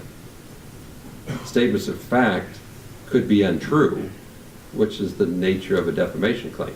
If I'm expressing an opinion, there's no way to decide whether it's true or untrue, so you can't defame someone in expressing an opinion because there's nothing verifiable about it. It's an opinion. So a defamation claim has to involve an untrue fact. To determine whether a statement is fact or opinion, you apply these four factors in their whole context. You look at the specific statement, the language in the statement. Consider, importantly, whether that statement is verifiable or not. Then apply the general context of the statement, and then think about not only the context of the statement, but then the broader, how the statement could be received or heard. Start with the statement, is it verifiable? Consider the circumstances of the statement in its context, and then go farther out to the statement's circumstances in general. Look at the precise wording. Determine whether a reasonable hearer or listener would view the words as portraying fact or portraying opinion. If a statement is made and it's considered an opinion because it's not verifiable, there could be no defamation. If a statement is made and it contains verifiable information, then it can be the subject of a defamation claim if the verifiable statement is untrue.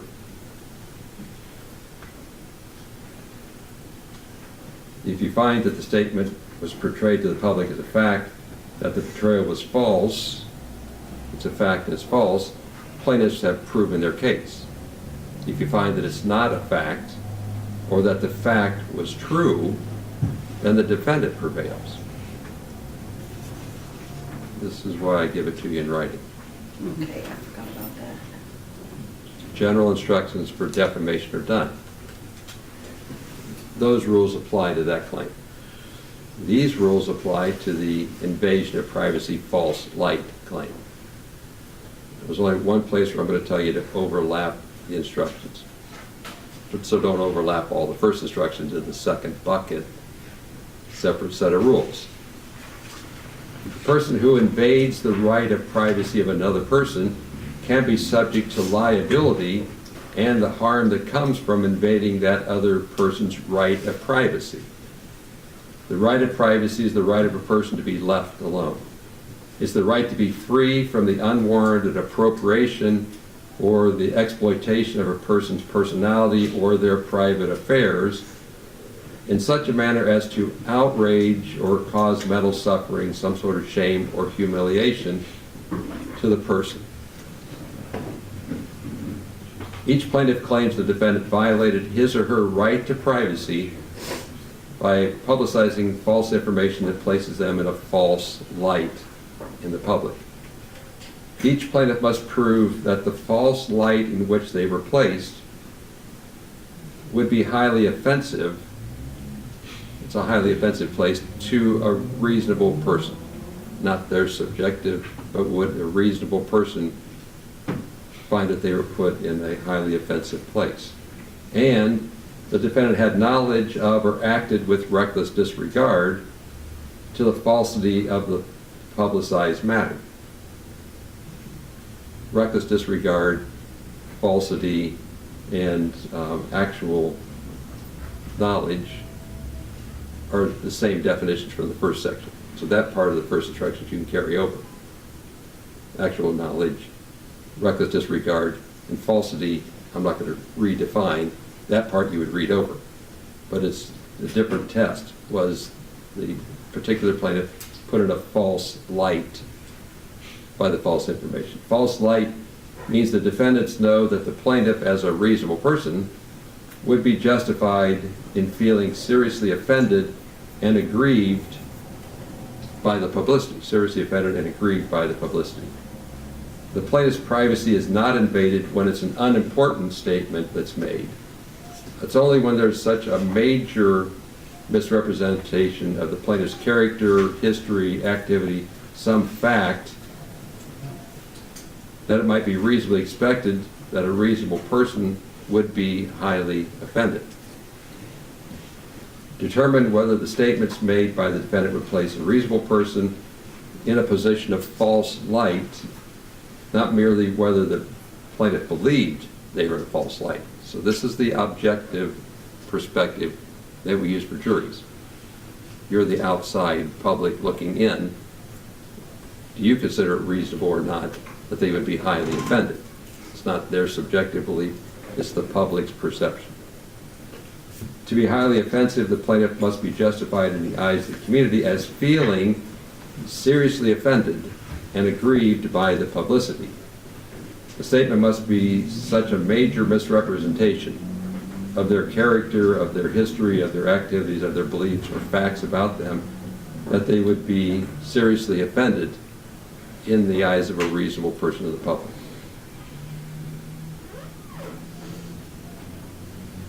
False has the same definitions I gave you, not substantially untrue. The fact versus opinion distinction doesn't apply from that, so you don't have to do the fact versus opinion analysis. If you find that any one or more of the plaintiffs proved all the elements of false light, invasion of privacy, then you would enter a verdict in their favor. If you find that any one or more of the plaintiffs did not prove all the elements of false light, invasion of privacy, then you would rule in the defendant's favor. I'll say it again, there's 7 determinations on false light, there's 7 determinations on defamation, and you make them separately. If you find for a plaintiff on either one or both of their claims, then you go to the question of whether the defamation or the invasion of privacy caused damages. There always has to be a connection between the false statement and the damage, or the false light offensive position they were put into and the damages. A person who seeks to recover damages must prove not only that the other party caused the harm, but also that the conduct proximately caused them injury. Proximate cause is an act that in its natural and logical sequence caused the injury. There was an example of the defendant could have caused, but was something else actually the cause. You have to sort out whether the person's injury came from the defendant's conduct or came from somewhere else. With regard to damages, the purposes of damages are to compensate a plaintiff for injury, to to their reputation for any kind of monetary loss for emotional distress, so it's compensation, to vindicate the plaintiff, which helps restore their reputation, and to dissuade others from publishing defamation statements or false light statements. If you find that any one or more of the plaintiffs' claims should be ruled in their favor, then you have to have the greater weight of the evidence, a preponderance of the evidence about the amount, not clear and convincing proof about damages, but in your deliberations, slightly more evidence in favor of the amount to award is the test, the burden of proof. Take into consideration all the facts and circumstances and evidence, decide what amount of compensation should be awarded to each particular defendant or plaintiff. These are the kind of types or examples for which you can award money.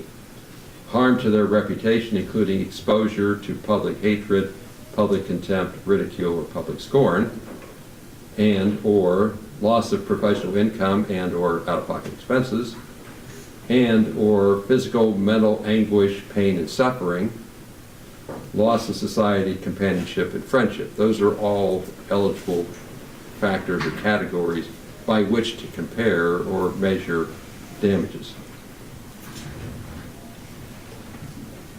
It could be that the award of damages is not easily determinable and you can't put an amount on it. You can still order what's called nominal, or I'm going to use the word token, damages. So if you find in favor of the plaintiff, then you have essentially the opportunity to go from 1 to wherever. Nominal or token would be the 1 or 10 or some low amount as a statement that they prevailed and entitled to damages, but you're not bound by anything more than 1 in your deliberations. But if you find for a plaintiff, then there has to be an award for damages, assuming there's a causal link between the defamation or the false light and injury or harm to reputation, emotions, etc. As a matter of law, the court determined previously that the claimed damage to the defendant's home was permitted under the circumstances of serving the search warrant. Therefore, you do not make a reduction for any damage that the defendant said happened to his home during the search warrant. The court previously found, as a matter of law, that that's expected or permitted as a result of serving the search warrant. So you don't subtract based upon whatever you think happened to his home. In your deliberations, a plaintiff cannot have double recovery. If you find defamation and invasion of false light privacy, you don't issue an award under each category. You can't award pain and suffering, say this, emotional distress once and then emotional distress twice. You would issue one order as long as there's either a claim for defamation or a claim for false light, invasion of privacy. Don't double up if a plaintiff prevailed on both claims. Your verdict form doesn't really make that possible. You'll get there, we're getting close. Another concept that came up earlier was something called punitive damages. You are advised that punitive damages are not a part of the deliberations given to you right now. I haven't talked about punitive damages. Punitive damages are meant to be punishment damages for conduct. That's not a part of your deliberations.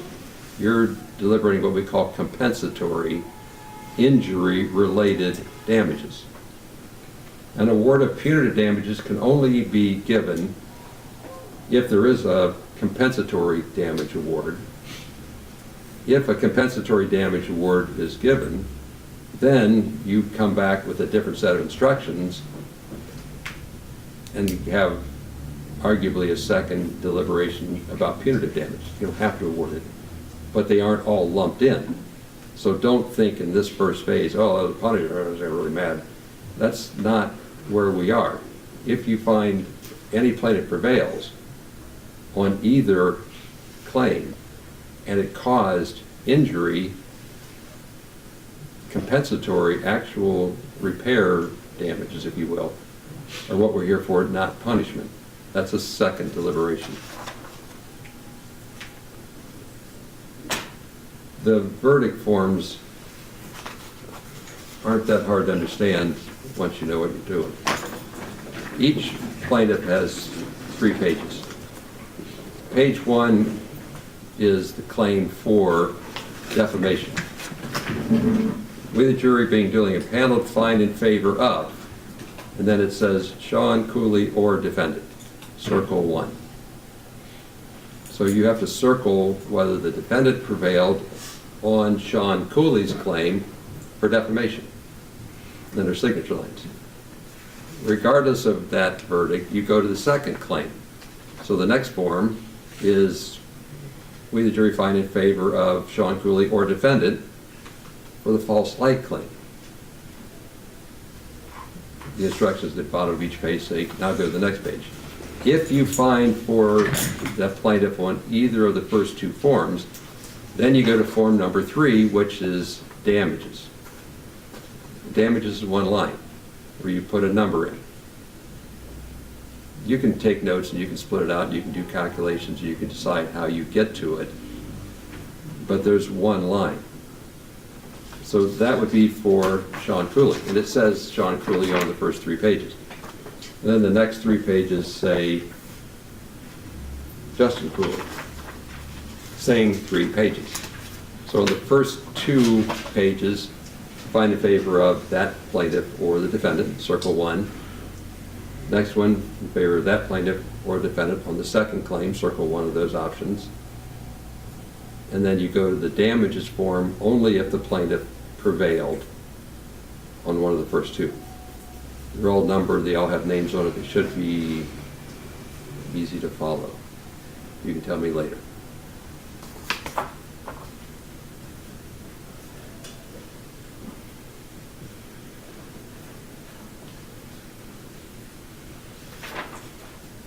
What do you do when you go back there? The first thing you officially need to do is pick a foreperson. Now the foreperson's not the shop foreman, they're not the boss. They don't tell you what to do. The foreperson's job is to organize the discussion, engage people, keep track of the exhibits, be the committee chairman. But the foreperson doesn't convince you to do what they want, they organize the discussion. There's no way to pick a foreperson. You can arm wrestle, throw fingers, draw names out of a hat. Don't go to the bathroom first, because you very well could come out the foreperson. I don't care. I've heard people say that. They pick them because they weren't there. It doesn't matter. I can't tell you how to pick one. Just get one. Throwing fingers is fine. It takes too long. You probably already know who's willing to do it, or maybe you've talked to each other enough, or you just say, sorry, you lose, you're it. But it's just organizing discussion. That's all it is. Just organize the discussion. Make sure nothing leaves. You'll have in your possession the verdict forms, the exhibits. You'll have copies of these instructions. Keep all that back there. When you come out, the only thing left to bring back out here should be all these verdict forms. Leave your notebooks back there. Everything else in the foreperson should make sure that that goes on. How do you deliberate? Generally, the advice to you is to go back there and start talking about the case, replay the witnesses, but don't just say, I think something ought to happen. Because when you come out with your first opinion and then start discussing it, a lot of people realize their first opinion is not their best opinion. But once you threw it out there, then you got to figure out, how do I get my pride back and retool? So generally, don't go back there and just say, here's what we ought to do. What do you think about this witness, and how did this one come across, and do you understand the rules? And start into this discussion process, however you can do it. But eventually, then you're going to need to start getting to the point where you see a consensus is being built. If you immediately express an opinion, changing is sometimes hard, so work together to build a consensus. Consult with one another in the jury room, deliberate with a view of reaching an agreement. You can do so as a group, but without surrendering your own conviction. Each of you ultimately has to decide this case for themselves in this deliberation process. You might find somebody leaning on you to change your opinion. That's good, unless you feel pressured against your will to change your opinion. If they come at you with good arguments, maybe you should rethink your position because their arguments really are good. So like a certain amount of give and take and tension is usually the sign of a good deliberation. Just don't take it personally. Never surrender your own personal convictions just to get along. Don't be influenced by considerations of sympathy or prejudice. The law does not expect us to be robots and have no sympathy, no emotions, no prejudice, or no biases. That happens all the time. You have to set those aside. You're required to disregard them, to make your verdict carefully, to weigh the evidence, consider disputed questions of fact, apply the law to try to reach a verdict which the parties would be considering fair to both sides. Fairness is a big thing. Is this verdict fair to both the parties? Consider all the evidence regardless of who brought it forward. Do so with intelligence, impartiality, without bias, without sympathy, without prejudice. During the deliberations, if you have questions, you're welcome to write them down, which then comes to me, which goes to the lawyers to get you an answer. Sound like a magic doorbell? Knock on the door. Okay? The bailiff's like within earshot. He doesn't have his cup up against the door. So like pound on the door enough to get his attention. He'll come back, get the question, give it to me, I'll huddle with the lawyers, get you an answer. So when you get back there and there's a problem, you don't understand something, you want more information, you can get more information. Like we'll try to make sure you're not starving, like creature comforts will be provided, like we're gonna run into the lunch hour, so there's a way of taking care of it. I heard it yesterday, they'll do it today. So like we're gonna wanna cover all those bases. The clock is yours when the deliberations start. You watch me pay attention to the clock, right? I don't have a clock because you do. So how much time you need is up to you, not up to our expectations or our time commitment. We got to make sure that when you deliberate, you don't do so out of like human denial or fatigue. So yeah, we're going to watch to see how that goes. Like you might have me send you a question saying, is everybody fine? Are you awake? Do you need coffee? Do you need food? What do you need? One jury kept going, my personal record's 1:24 a.m. because that's what they wanted. If they didn't want to go home, they were not coming back tomorrow because they were locked in and doing a good job. But it wasn't my clock, it was theirs. Until the verdict is announced in open court, you cannot indicate to anybody what it is. When you knock on the door saying we have a verdict, the bailiff will come, he'll tell me that you have a verdict. The foreperson brings the forms out here, and you hold on to them till everybody's here, and then we open the verdicts in front of all the parties. Don't say, oh, so-and-so, and this is the outcome, because the bailiff doesn't want to know that, and he shouldn't know that, because it has to happen in this room. Up to this point, like I've told you, you'd like not to talk to people, that still applies. Anybody outside the jury, that's off limits. If we deliberate today, you went home tonight, came back tomorrow, the rule's especially important. You can't tell anybody anything at all. Once the case is done, you can, in case I forget to say that. With regard to deliberations, I've got 10 of you and 2 extras. So the 2 on the end, 17 and 19, you're alternates. So you don't deliberate, but you're not done. You're what we call insurance. There's no guarantee in an hour somebody's not going to get a call that they have to go, or that they hit the floor, or somebody had an accident, or the baby came early, or whatever it is. So you're not done. You're charged to not talk and to just wait. It's a luxury to have extras. I understand what I just did to you. I get it.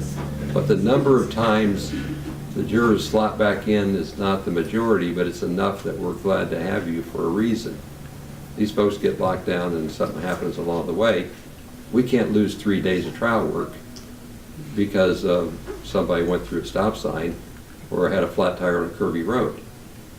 Then all of a sudden you're back, we start all over, and the case gets done. So make sure the bailiff has your phone number. if you can be within like 15 minutes of the courthouse, I don't know what that means. If you live farther, just make sure Chris doesn't have to drive far to get you. He's not going to anyway, right? But he's big enough to, you don't want to cross him kind of guy. Anything you want me to deal with in the instructions, Mr. Klingler? I had two minor issues. Okay, we'll talk over there. Mr. Osborne, you got anything? I do have something, yes, sir. Okay, we're just going to see what I didn't do right. Well, we're close.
The vote is 6 out of 8, not 8 out of 8.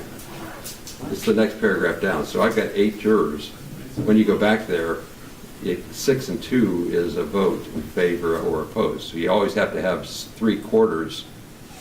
So if you take a vote and it's 6 this way and 2 that way, that's enough votes. It does not have to be unanimous to prove a case. In a civil case, it's 6 out of 8. That a big deal? Yeah. I forget it? Yes. It's 6 out of 8. So you can have 2 people say, I don't agree, and if 6 people do, that's a verdict. And then the emphasis for the 2 alternates is not only not talking is important, but not talking to the media is important. So if you get hounded, it's anybody in the universe. Because you're still in the panel, and then if the jury reached a verdict without you, you're going to get a call saying, you're done, and now if you want to talk about it, you can't. Anything else, Mr. Klingler? Nothing from us, Judge. Thank you. Mr. Osborne? Your Honor, I just renew any objections for the record, but nothing else other than that. Fair enough. Overruled. Thank Or you. ruled, depending on what it did. There's a few typos. It'll be like 5-10 minutes before it gets you some sets of instructions. When you look at the instructions, if you have a question about something, read the whole paragraph, not just the one sentence. Like you always think, I want to know more about something. The answer might be 3 words, but read the whole paragraph to do it. So you start your deliberations. We'll get the exhibits back to you, cleaned up sets of instructions. And thank you for your attention so far.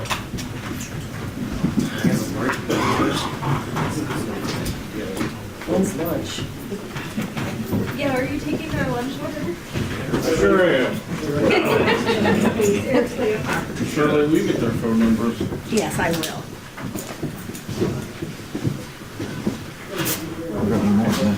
I think you can just leave that way right there.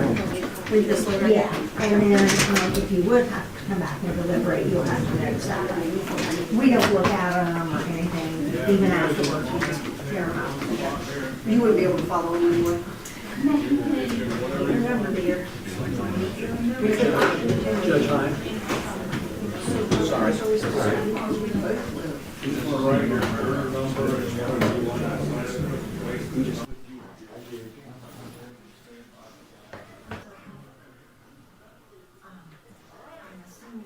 Okay, perfect. I appreciate it. They just told me. I like this stuff.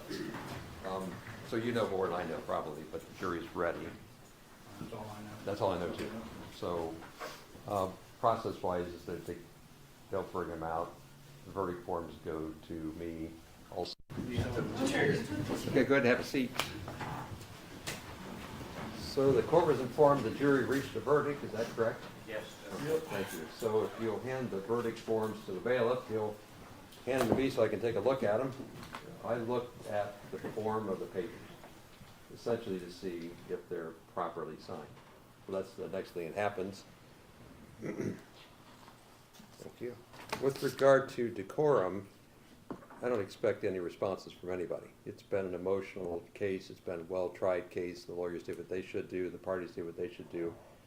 I just want to remind everybody that how the verdict comes out isn't something of public comment. So if you have an emotional attachment to the verdict, don't express it. Wait till you get out of the building before you let your emotions out.